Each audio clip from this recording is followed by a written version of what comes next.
이 여권에서도 이런 이종섭 대사 문제도 그렇고 황상무 수석 문제도 그렇고 이렇게 비교적 이렇게 뭔가 빠르게 조치를 하려고 했던 이유는 수도권의 최근의 민심이 좀 심상치 않다. 이런 위기감이 있었습니다.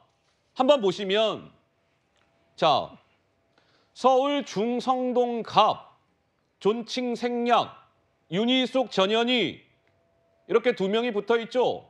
자, 그런데 보세요. 막대 그래프가 좌우에 이렇게 분할이 되어 있는데 먼저 좌측 3월 13일에서 14일 이틀 동안 했던 조사는 어떠했습니까? 보시는 바와 같이 3939. 그런데 며칠이 지나서 오른쪽 3월 16, 17일 이틀 동안 했던 조사는 보시는 바와 같이 지금 어떠해요? 전현희 후보가 윤희숙 후보를 오차 범위를 벗어나는 수치에서 앞서는 결과가 나온 거예요. 그러니까 며칠 사이에 이 여론의 흐름이 바뀐 거죠. 그래서 수도권의 민심이 심상치 않다 이런 것이고 또 있습니다. 보시죠. 동작, 한강벨트. 역시 마찬가지로 좌우를 비교해서 보셔야 되는데 나경원, 류삼영 두 명이 붙어 있는데요. 3월 10일부터 11일까지 양일간 했던 좌측 조사는 나경원 후보가 유삼영 후보를 오차 범위를 벗어나는 숫자에서 앞서고 있습니다. 13%포인트 차이니까요. 그런데 오른쪽 최근에 역시 3월 16일, 17일 이 양일간 조사를 돌려보니까 어떠합니까? 깻잎 한 장 차이. 0.4%포인트 차이니까요. 그래서 지금 기간이 다르고 뭐 이런 상황이기는 한데 이런 지금 최근에 수도권 민심이 심상치가 않다.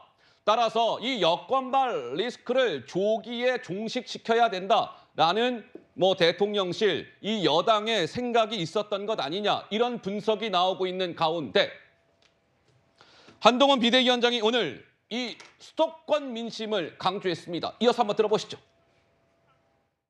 수도권 승리에 대한 중요성은 굳이 설명하지 않아도 모두가 공감하실 겁니다. 그래서 우리는 수도권의 민심에 더 민감하고 책임감 있게 반응해야 한다고 생각합니다. 손끝에 느껴지는 작은 온도까지도 무겁고 예민하게 받아들이고 거기에 그때그때 기민하게 반응해야 합니다. 그만큼 수도권 그리고 경기도에 절실합니다. 경기도는 통진당 후신 세력의 진입로를 열어주고 있는 민주당의 이재명 대표의 정치적 출생지이기도 합니다. 결코 쉬운 일은 아니지만 우리는 경기도에서 충분히 할 수 있다고 생각합니다.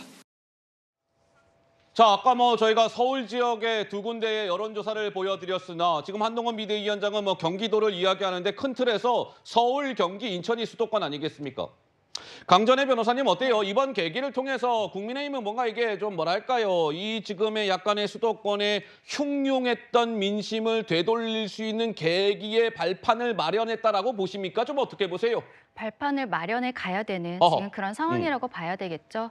지난 강서구청장 보궐선거에서 국민의힘은 정말로 참패를 하면서 국민들께서 얼마나 국민의힘에게 등을 돌리셨는지를 확인을 했습니다. 그 이후에 한동훈 비대위원장 체제가 들어오면서 조금씩 국민의 마음을 얻어가고 있었던 거 사실이라고 보이는데요. 근데 최근에 아까 우리가 앞서 봤던 네. 두 가지 리스크가 있으면서 굉장히 그 분위기가 꺾이는 듯한 상황이 있었습니다. 수도권 민심이 왜 중요하냐면 다른 지역도 물론 다 중요합니다만 수도권은 지역구에 있어서 지역구의 후보들뿐만이 아니라 이렇게 전체적인 부동산 상황 그리고 전국적인 경제적인 상황이라든지 이런 것에 대해서 다른 지역보다 조금 더 유권자들께서 예민하게 보시는 부분들이 있거든요. 예. 21대 총선에서 국민의힘이 서울에서 8석밖에 가져오지 맞아요. 못했었다는 것. 그것은 정말로 민심이 그렇다라고 받아들일 수밖에 없는 것입니다. 이번에도 만약에 수도권에서 또 참패를 하게 된다면 국민의힘으로서는 민심이 정말로 돌아섰다라는 것을 확인할 수밖에 없는 것이고 그렇다면 나머지 3년 동안의 윤석열 대통령의 임기 동안에 더 이상 이 국정에 힘을 바칠 수가 없는 상황이거든요. 그렇기 때문에 지금 상황에 있어서는 국민의 입장에서는 물론 다른 지역도 다 중요합니다만 민심을 얻고 민심에 반응을 하고 그러면서 수도권에서 표를 가져야 된다 그런 생각이 더욱 절실한 것으로 보입니다. 자, 수도권이 당연히 중요하죠. 4년 전 총선 때 수도권 서울, 경기, 인천의 그 지역구 숫자가 121개였습니다. 121개 가운데 그때 미래통합당이 16석밖에는 얻지를 못했어요. 뭐 사실상 참패죠. 근데 이번 총선 때 아까 내가 121개라고 말씀을 드렸는데 이번 총선에서는 수도권이 의석이 하나가 늘었습니다. 121이 아니라 122석이 됐는데 이 수도권에서 이번 총선에서 어떤 결론이 나는지는 총선 전체 판세를 좌우하는 중요한 승부처가 될 겁니다.